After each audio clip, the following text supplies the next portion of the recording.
Yo guys, welcome to The Last Lap. Don't forget to drop a lovely, juicy 5-star rating if you're watching on Apple Podcasts or Spotify. Hope you enjoy, and let's get into it. We were talking a little bit beforehand, and we wanted to add a little section in here where we discuss the topic of underratedness. Underratedness. five most underrated drivers, in our opinion, in our professional opinions, because we're very professional. We are extremely professional individual. Always. Of all time. First of all, Niran, what does it mean to be underrated to you? Well, for me, there's not like a specific level of drive that you have to be. There's still drivers who may have won championships, who may be regarded in some light by the rest of their peers or whatever. But the general public doesn't rate them as highly as they should. They have a lot of ability. They may just not be talked about. They may fly under the radar. They might finish 8th in the championship. And everyone goes, they finished 8th, whatever. But in reality, their season was very consistent or whatever. For me, you can be underrated whether you're driving at the back or whether you're driving at the front. But it's someone who's, just doesn't get the ratings they deserve from the wider audience. The general, go under the radar for various reasons, I suppose. Yeah, exactly. You have to have strong wheel knowledge to know about them. It's true. To rate them. Could be quality of teammate, could be quality of grid at the time, quality of car underneath them. Precisely. A lot of different. And I guess it's what you think most people think. But let us know if you're watching on YouTube or if you're watching on audio only, Apple Podcasts, Spotify, just scream into the... We'll hear it. We will hear it. Yeah, we'll probably hear it. Yeah, there's good echo. Yeah. In this building, so we'll get that. Start with number 5. Okay. Can't lie, I've just remembered I haven't ordered mine, but it's fine. It's fine. Yeah. Put him in. I'm ordering them in my head. Okay, I'll go with mine first. I'm going to say a driver I think's underrated of all time. Rubens Barrichello. Rubens Barrichello, always the bridesmaid, never the bride at Ferrari. The thing is, when you spend so much of your career alongside a talent like Michael Schumacher, especially Michael Schumacher in his prime years, that you can't win everything. Like, you need... Rubens was part of that team, and yes, he was nowhere near Michael most of the time, but Michael set such a... I think Barrichello often gets written off as he was just like, Michael Schumacher's kind of, he kind of gets the Bottas. He was Robin, Batman Robin, you know what I mean? Very much Robin in the background, doesn't get the credit. But actually, Barrichello... Robin still did stuff, man. Robin was out here as well. He was. Fighting some crimes sometimes. Yeah, in his leotard. Did he get in the car with Batman as well? Or did he just did Batman have the car? Robin just Batman wouldn't let him in the car, so he had to get the tube to the crime. He had to hold onto the roof rack on the Batmobile. I thought he just got the bus down. Wherever the crime is, he gets the bus. You get the Uber. He arrives in 20 minutes. It's done already. We've already fought a bad guy, Robin. No, but you know what I mean? I just think that when you're, for so much of your career, when you're up against a driver, so good, and we're seeing that kind of a bit at the minute with Max and whoever's his team. Because Max is making Sergio look worse than, say, Sainz relative to Leclerc, Russell relative to Hamilton, whatever, because of that gap being as big as it is. But actually, Perez is still an incredible racing driver. Yeah, exactly. And it's like, I feel like Barrichello, so much of his career was spent, like even in the Brawn, obviously. Yes, Jensen won that championship. Yeah. Barrichello did his fair share. Yeah. But also Jensen was a fantastic driver as well. And he won also the championship. That was also like right at the end of Barrichello's career. Like, he must have been like mid to late 30s by that point. Oh, easy. I want to say. Because he only did one more season after that, right? He just went Williams and then he retired, I'm pretty sure. So I'm saying Barrichello. I hear that. I'm happy with that. I think it's unfair for him to get like the Bottas treatment in the sense of like, that's why I just think when you're up against such a generational driver, it's hard to establish yourself. Did Rubens ever win a Brazilian Grand Prix? Because I feel like he always like blew up at some point. He'd be like winning, actually. And then I'm not sure. The car would blow up. I always felt really bad for him. Yeah, but that's my P5 anyway. All right, my next one comes from actually a similar era. And you may disagree. I was quite young at this point, so I hope take this with a pinch of salt, right? Yes, I'm 30 now, and thanks for reminding me. I didn't even mean to. I could take it. I'm going with David Coulthard, who doesn't really ever get like put in, because there's a top tier world class echelon of Formula One drivers, isn't there? Really, you've got like. Obviously, you've got the GOAT category, which is like, I don't know, Michael Schumacher's, Senna's, Hamilton's, Vettel's probably, and Don's from ages ago. And then you've got like a lower boundary, which is like maybe a 2-time world champions and whatever, or like 1-time world champions, or just drivers that were very good. I don't even feel like David Coulthard even gets into that category amongst people that talk about him. And I don't really understand why. He came like second in 01. Behind only Michael Schumacher. Yep. He beat Rubens Barrichello in the championship that season. And that Ferrari that year was fucking nuts as well. He pushed Häkkinen when he first came in as well. I'm pretty sure he beat Häkkinen in the final season. When he first came in, he was pushing him. And Häkkinen's always, again, regarded in that sort of category. Yes, because he won 2 championships, I hear that. Yeah. But it's a pretty consistent driver. You kind of always knew what you were going to get, good racecraft. So he was quite a pivotal early stage part of Red Bull as well. Exactly, yeah. He kind of helped set that team in that direction where they went from Jaguar to being, by 2010. Yeah. Because it was literally the season after he retired, I'm pretty sure they became like, right, we're winning races and shit. So he helped develop. Yeah, wasn't it he retired for Seb in 2009? Or yeah, 2008. He retired at the end of 08 and then went there, I want to say, in 09. And I think it was his last race, Sao Paulo, and he had some special livery and he got taken out first corner. Yeah. I think that was Coulthard. Yeah, it was. Yeah, he got slapped at turn 1. Ugh, not a good way. That's a good shot, actually. I like that one. But yeah, no, that's mine. That's mine. Right, next one for me. Robert Kubica. Ooh. Robert Kubica. I've got to say that because I like the Polish fans. When I went Silverstone 2019, honestly, they were incredible. You know what? For ease of, he's on my list as well. So I'm just going to slap him sick. fourth. Nice. I'm going to slap him fourth as well. Yeah. Just to make it easier. Great minds. Look at us. Great minds. So I think that Kubica was held in such high regard. Yeah. Like. There's quotes from Lewis. There's quotes because he came up in that generation of like Hamilton, Rosberg, all that. Like Kubica was like up there with them. 1,000, yeah. And if things had obviously without the accident, things would have been very different. Also without BMW pulling resource. Oh, that annoys me so much. Was it 08? I think and he was like leading the championship and they just like stopped developing the car. And it's just he was like, what do you mean? I'm winning the championship. And especially obviously since he came back and obviously he was not able to get to the levels he once was, which is completely, I mean, the fact he could drive an F1 car at all is a miracle considering his injuries. Yeah. And it's like, yes, he got beaten by George. Yes, he kind of now is seen as just this reserve driver who comes with all and, Alfa Romeo and he gets that support. Yeah. But it's like, what could have been? And the problem is, like you said as well, like people kind of then that it's not his fault. Like the fact that he came back to Formula One after the injuries is incredible, like genuinely miraculous. But obviously then when he was like, fighting for like P18 and P19, newer generation fans were kind of like, oh, who's this guy, this old Don, whatever. People who were around back when he was actually in his prime and he was leading that championship in 08, this is not obviously the same Robert Kubica because of the accident. So I feel like he's underrated from that perspective as well. Newer F1 fans just don't have that same respect maybe for him. Yeah. Because of how quick despite how quick he was. When you acknowledge originally his prime, I think it was 2010 and he set a pole lap around, I think it was Singapore. Like a Renault. In a Renault or Monaco or something, or maybe both. It was just, he was such a good driver. And I think, given the right circumstances, given the right to I think he was going to go to Ferrari. I was about to say, I think he was going to go to Ferrari. Before the accident. Yeah. And you just think, wow, like Kubica, if Kubica Alonso at Ferrari would have been nuts. Oh my days, that would have been unreal. Because them two prime. Yeah. You just think that Kubica, what could have been? No, I know. It's one of the sad what could have been ones, really. It is, but we don't forget, Robert. We don't forget. Robert Kubica.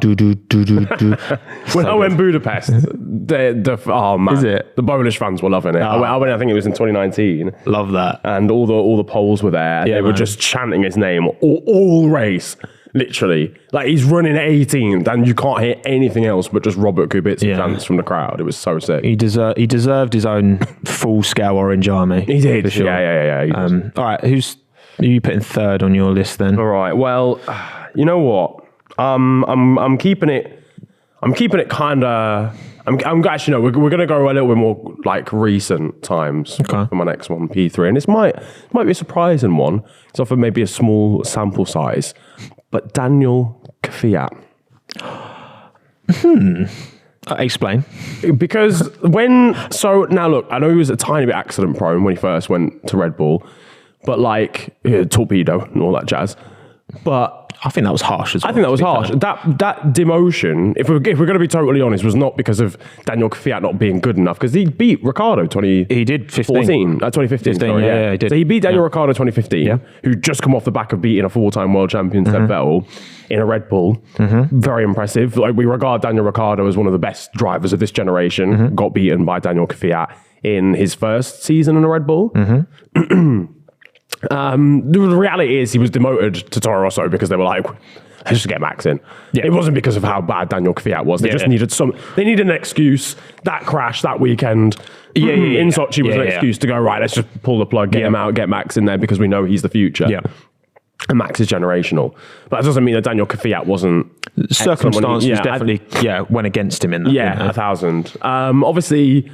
He was solid as well then for Toro Rosso after that. It's hard to really, really stand out in a Toro Rosso, I think, when you've dropped down. Pierre Gasly did a good job, but Kvyat, I'm pretty sure, got a couple of podiums in Toro Rossos. Yeah, I remember in Germany. Yes, when it was like the weather was mad. Mental, Like, he managed to get through onto the podium because I remember his celebration, he just looked so happy. Yeah. Oh, that was... It was like a completion of like a character arc moment. It was really cool. Yeah, I think Kvyat's an interesting one because he's someone who's been around quite a lot. I think he was Ferrari affiliated at one stage as well. I think he's one of those drivers. I kind of looked at him similarly to Nico Hülkenberg actually. Yeah, like obviously he did manage to get podiums, which Nico hasn't yet. We'll see this year, but like in terms of someone who's never really Alex, obviously I know all about Alex's first season in 2019. Kvyat did beat him, not by much, which I thought was a bit like, I think he maybe had an opportunity there to, I know a lot of people at the time, he could have got that Red Bull seat with Gasly not performing, but I don't think he was beating Albon by enough. Like he did outscore Albon by 10 to 8 in terms of proportionally. I think if he'd been battering Albon, then he would have probably got. Then he would have probably, and I think with a driver of his experience, that is the one kind of thing I would maybe say. But I think, I just feel like he's going to be one of those drivers that, in 5 years, when someone says, "Oh, do you remember Daniil Kvyat?" Everyone goes, "Oh shit, man!" I don't feel like that's deserved. No, I know what you mean. Again, I think it's circumstances. A lot of these drivers would be like if circumstances manifest a little bit differently. Okay, well, I'm going a bit further back in time. My P3, and some of you watching might not even. Well, I don't remember, but you don't even think of this person as a driver. Martin Brundle. I hear that. Mr. Gridwalk. Now, I'm saying this because, he's cultivated an amazing career in, in the broadcasting side of things. And he's great. I think Brundle's brilliant. But he was an unreal F1 driver. Yeah. He was teammates with Ayrton. Yeah. He was at McLaren. He, if things I've watched a few things talking about Martin's career, and it's there was a lot of could have been moments for Martin, but it's one of them that I think because his broadcasting career has been so successful, you kind of his actual racing career kind of gets forgotten about a bit. I hear that. And pushed by the wayside. And actually I do think he was and I think a lot of the other drivers really respect Martin because they know when they were growing up, they knew Martin. They knew him as the driver they watched on TV. Yeah. And, he had some, he had some really close calls in his career accident-wise, but managed to still have a pretty full F1 career. Yeah, exactly. Went into broadcasting, took to it like a duck to water. Yeah. And here he is. But I just think because he's had such a successful career off track, we underrate what he actually did on track. Yeah, 1,000. Yeah, no, I hear that. Look at his caliber of teammates, look at the performances that he put in, at McLaren and... I feel like he was a bit unfairly dropped as well, wasn't he? From McLaren, I feel like. I'm pretty sure. Yeah, I can't remember the exact kind of conditions around it. 96, wasn't it, or something like that? Because I know he raced at a few kind of back marker lower down the team. But again, I think in the 90s, that was like, you just had to scrap for a seat. You had to just find an opportunity there was wherever a lot you kicking could. off, man. There was a finite amount of actual good seats. And oh, mate, yeah, because you had these 90s. teams rocking up and not even making it because they couldn't qualify. Yeah, exactly. So it was a bit of a scrap. There was quite a lot of good drivers around in that era as well. That were filling up your Williamses. And realistically, at that time, it was basically just Williams and McLaren, wasn't it, in terms of like actual... Yeah. Benetton had like 2 seasons, but then like for the most part, Ferrari were kind of a bit average at that point. So yeah. I think that's a good one. I rate that because, you kind of just think about him. Even now, I think of him more as like a TV personality, like a presenter, like a really good interviewer, this sort of stuff, rather than... a racing driver. Yeah, I don't know. I feel like maybe it's just because of time. Yeah. And people will feel this way about, when they hear Mark Webber on comms or David Coulthard. But I still think of them as F1 drivers first, commentators second. Whereas I think Brundle, because he's been doing it so long, it's like you forget about his career. Yeah. That's what I say. I hear that. I rate that. All right. Last two. The last two. I'm going to go with... Who are you putting second out of your two left? Second. I don't know, Do we go on mine? You go first. You go first. So, very successful. Ludicrously successful. Won the world title the year I was born. It was a long time ago. Alain Prost. Oh, really? Pure. Actually, I hear that actually, low key, but carry on. Because underrated, who is remembered from that period? It's Senna. Yeah. Because Senna is the driver who drove with character. He had character. Yeah. He had an amazing support and following, was an incredible driver. And also the fact that, he lost his life on track, I think just adds that, it's like when any sports person, they're considered differently, I think, when they're taken before their time. Yeah, 1,000, yeah. And I think with Alain Prost, he was every bit, as kind of, he went toe to toe with Senna, but he didn't have that following. And I just think that for me, Alain Prost is in my top 3 of all time. Yeah.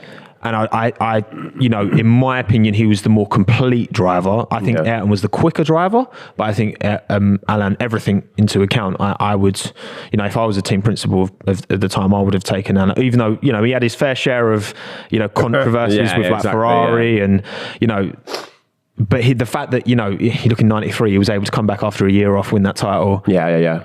And it's just like, he was so successful. And you look at also, if points had been, I think I remember reading, it's like if points were awarded like they are today, in the 90s like that, he'd have like 7 titles. Really? Yeah. It's like something along those like 6 or 7. Like he came very, very close and still won plenty of titles. He was able to, not just, go to toe with Senna, but beat Senna on his day. Yeah. And it was like, and the fact they were teammates, it adds to it. But, Senna gets all of the, the plaudits and the attention because he was, Ayrton Senna. Yeah, 1,000. And he's this character. And it's like, I think Alain, we're talking about underrated. I think Alain kind of gets forgotten about a bit. That's a really good one. I fully didn't think of him at all. I mean, Alain Prost got kind of basically kicked out of Alpine. Yeah. From my understanding, because Laurent Rossi came in and didn't really want him about. Yeah. And it's just like, it wasn't even news. Yeah. Like it's Alain Prost, like the amount of titles that he's won. It's Alain Prost, and it wasn't even really a big news story. Yeah. No, and you're right. And like, obviously, a lot of people, like genuinely a lot of people who especially grew up in the 90s, their Formula One, like greatest of all time, is probably Ayrton Senna. Yeah. But if we're being honest, I get it. Yeah, and I totally get it. Like, I obviously rate him highly as well. But it's a lot of it as well. It's not just about pace or amount of titles won or amount of races won. It is the character of Senna. Absolutely. His driving style and everything that came along with it as well. Yeah, it was a lot more likable, I think. And he garnered more kind of support and had these amazing Brazilian, but not just like around the world. He was the more loved driver. Yeah, exactly. Yeah, I hear that. That's good. That's good. See, that's wheel knowledge right there. That's wheel knowledge. There you go. That's a man who knows. Real wheel. Real wheel, mate. All of the wheel, all of the time. My number 2 is not quite as successful as Alain Prost, I'll be totally honest with you, but someone who did win a championship for about 20 seconds. Felipe, baby. Stay cool. Felipe, baby. Okay, yeah. Another one changed by an accident, really. Because I think before 09, I think a lot of people would maybe raise their eyebrow and go, yeah, but it was a bit sort of average for Ferrari. It was always Alonso sort of understudy after that accident in Hungary. But before, took it to Lewis Hamilton, took it to Kimi Räikkönen, definitely would have won a championship in my opinion if it wasn't very for good, that. very good shout. I always sort of felt bad for him. You know, Brazilian driver could have won the championship in Interlagos, had it for a second, and on the last corner, Lewis snatches it. Even though it's a crazy story, it's just kind of like, oh yeah. I always feel whenever I see that race back and I see the end bit where he's crying on the podium, I'm like, God, man, the heartbreak. The whole of Brazil must have just been like a mess for like the next week. The heartbreak is what makes that such a sporting story. Yeah, 1,000. Yeah, it's like you don't get those like high profile, massive sporting moments if you don't have the jubilation on one side and the absolute heartbreak on the other. 1,000. And even the fact that was in Brazil just added to it, all the context around it. Yeah, a million percent. But yeah, like really, like even as a young driver at Sauber was really impressive. Came in at Ferrari, won races as teammates to Michael Schumacher. Obviously, that Ferrari wasn't quite as quick as the Renault at that time, but showed a lot of promise up against Kimi. Did well. Realistically, should have won that championship if it wasn't for Singapore as well. I think in 2008 was it when the fuel rig? Yeah. Like, without that, he wins the championship pretty easily. But it's a lot of if buts and maybes. Yeah, but that was his championship where it should have been. Yeah. And then after that, kind of, we don't really know the true potential. Yeah. Because... Well, he still managed to have good longevity in his career, wasn't it? You know, even going Williams like, at the end, exactly. Yeah. And still, like, you know, I think... Retired like 3 different times. And came back every time. That's it. So, resilience. Couldn't get enough. I think he's still... Resilience, because he's... Sorry. Brazilian. I think he's still... Or maybe I'm getting him mixed up. I know him... Or is it Barrichello? I think they're still racing actually in like Brazilian stock. Yeah. I think it might be Barrichello actually. But yeah, Massa's a good shout. I was going between Massa and Barrichello. I put on that list because I think they're like you say with Alonso as well. When you're teammates with someone who's such a generational talent, it's very hard to establish yourself and make your own legacy, I suppose. 1,000. Yeah. But okay, number one. Number uno. On my list. I've gone Juan Pablo Montoya. Have you actually? Mm-hmm. Oh, behave. Have you as well? Fuck off. Yes. That overtake. I promise we have not We've shared not collaborated at all. Have you? Yeah, JPM, top. Yeah. I didn't order mine, but hang on. That's weird. That is weird. Yeah. He's at the bottom of mine, but it wasn't. That's gas. Okay. That move in Brazil on Michael Schumacher alone, I don't care. That was such a sick. The way he just came in and just did that. Like, no respect for. He just came in. But he doesn't care. He'd done IndyCar, didn't he, before? Right? I want to say. Yeah. So he'd come through. Like I think it was CART at the time. Oh yeah. Whatever it's called. And then he came in and he was like so real and like aggressive, kind of what a modern kind of Max Verstappen is. Very, very kind of real, prepared to say what he wants. You know, when it was that Michael pushed him wide and press conference and he was like, so that side of it was like great, but also like he was, again, if he'd come through a different generation, I guess, when Michael Schumacher wasn't there, and Ferrari was so dominant as well. Yeah. And they had such it was that package. combination, wasn't it? Like, because the Williams and McLaren just were not good enough. Yeah. Realistically to challenge for the title on a regular basis, and that's kind of what let him down. And it's like for him to not win a world championship, and he had his fair share of kind of pole positions and wins and all that. And it's just like, I don't know, man. I just feel like as a natural gift, I think JPM, if circumstances had been a bit different, and maybe if he'd have played the F1 political game a bit more, because obviously he ended up leaving mid-season and going back to the States because he couldn't be asked with the bollocks around F1. He went McLaren and that didn't really work. Exactly. It didn't turn out, and then I think he went to like NASCAR after that because he was just like, I can't be asked with the nonsense around Formula One. Yeah, fair enough. I think in terms of a natural gift, I think if that had, if things had gone a bit different, if he'd managed his career a bit differently, which I'm not holding that against him at all. I'm just think that, he just had it. He just had it. Yeah. And he had everything as well. He was such an exciting driver. At all. No. If we're going to be totally honest, like no one really... No. and you're like kind of defined your career. Like the numbers don't remember, like, oh, every time you got close or every time you put the pressure on, and it's like actually he was just mate. He was. I think when I first started, my first driver I remember was Mika Hakkinen. But when I like actually think about when I was a kid, the driver I liked the most, I loved JPM. Yeah. I loved him. I thought he was like unreal. So that's, I'm probably biased. Like that's probably no. I hear it. But also, I do think he doesn't get the applause because that balls to the wall racing in that era, and like just seeing Michael Schumacher as the guy who was clearly dominating, just going, you know what, I am absolutely pile driving this car up the inside. I don't give a fuck from like 2 postcodes back. It's so cool. Up you. But yeah. Big ups Juan, Pablo. Jos Verstappen has blood on his hands for taking him at that time when he was a back marker. Oh man, yeah. I forgot about that. Was that? He just it was JPM, wasn't it? Yeah. Down, he just drove into him. He was like, sorry. I was like, Oof, didn't enjoy that one. Yeah. At least Max is a better driver. Yeah.